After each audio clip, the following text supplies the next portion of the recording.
Julian Schutze and Nicole Smith from Blood and Iron Martial Arts, Vancouver. Here today to talk to you about chasing your opponent's sword.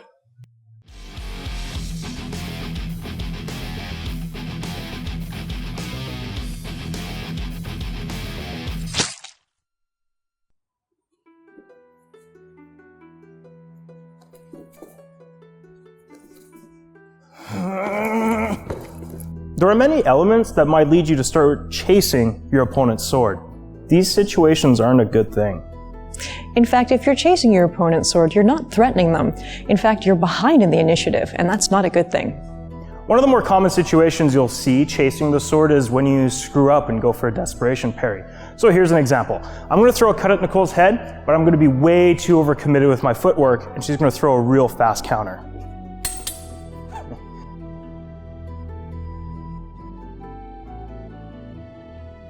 Because of how quick this cut is coming right at me and I'm in a poor position with my footwork, I don't really have many other choices other than try and get my sword in the way to make contact with hers.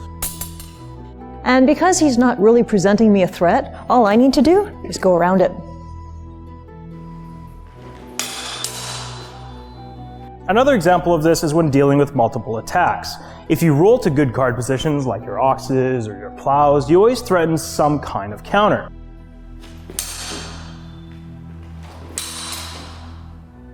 This means that your opponent has to be much more careful with how they choose to engage. If, however, they choose to chase your sword with straight parries, you can usually work around it, because they're not actually going to proper positions that threaten you.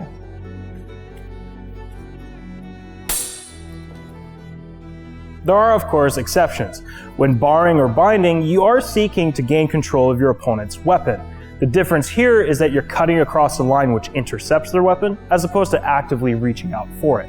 For example, Nicole comes in at a thrust, I can crump out of the way, which intercepts the weapon, and I can follow up however I please. Now, because you're controlling the weapon and you're not actually just chasing the sword, it gives you time to react if your opponent sees what you're doing and goes around it.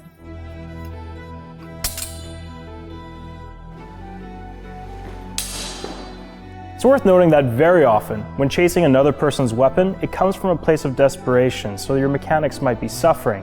Shoulders might roll forward, wrists might fall out of alignment, lots of bad stuff.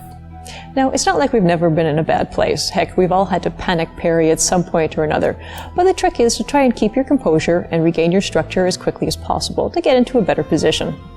Easier said than done when you know you messed up and there's a sword coming right for your head. But for now, we hope you've enjoyed learning a little bit of what sword fighting actually looks like.